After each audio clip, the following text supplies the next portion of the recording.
Okay, America is not Babylon. Number 11. Is Babylon, this mystery Babylon of Revelation 17, is Babylon a city or a country? Let's look here. Revelation chapter 17, verse 1. And there came one of the seven angels which had the seven vials, and talked with me, saying unto me, Come hither, I will show unto thee the judgment of the great whore that sitteth upon many waters, with whom the kings of the earth have committed fornication, and the inhabitants of the earth have been made drunk with the wine of her fornication. So he carried me away in the spirit into the wilderness, and I saw a woman sit upon a scarlet-collared beast, full of names of blasphemy, having 7 heads and 10 horns. We've been over this over and over again.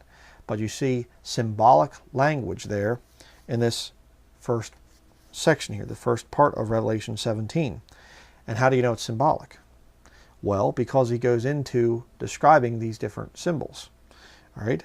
She is a woman. Verse 3, I saw a woman. All right. Verse 1, a great whore that sitteth upon many waters. All right. So go over to verse 15. And he saith unto me, The waters which thou sawest, where the whore sitteth, are peoples and multitudes and nations and tongues. So he defines it. Clearly, the waters are symbolic. And later he defines what that symbol is referring to. It's people. How about the woman? Verse 18, chapter 17, verse 18. And the woman which thou sawest is that great city which reigneth over the kings of the earth. Now notice something. That great city. Can that be more than one? No. You know why? Because it's singular. It's not, well, you see, back in John's day, it was Rome. But today, the city has moved and changed. See, that's what the Vatican tries to do. I've showed that in one of the other America's Not Babylon moments with the Dewey Reams thing here, the Reams New Testament, written in 1582. Showed the actual, right from the thing, overhead camera and all that. And what they do is they say, well, see, back in John's day, it was Rome. But today, it's just kind of moved and we don't really know where it is. Then why would the Bible say right there, plain as day, that great city? Not a great city, depending on when you live or whatever.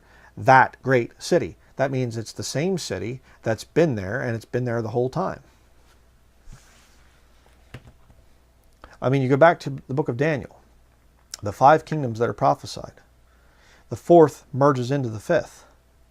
You have Babylon that starts out Babylon, that's gold. Then you have the Media-Persian, that's the silver. Then you have the Greek, which is the brass. Then you have the legs, the iron legs. Rome, eastern, western, sex of that thing. Rome. But then it goes into the iron and clay toes. So the iron doesn't go away. It stays there. See? Now, show me where in the world did America have anything to do with that? And what is America? Oh, it's a city. No, America is a country. Okay? It's that great city, meaning it's the same city that was in John's day. It's the same city that will be there in the time of Jacob's trouble. That great city. Could it be any plainer? And yet these agents of the Vatican, these Jesuits, will come out and they'll say, well, that great city could also mean a country. Because you see, we can prove that Babylon, this world empire, moved from Babylon to Persia, to Greece, to Rome. So we can see that Babylon is the identity or the geographic placing or whatever of it is movable. So that proves that it's moved now.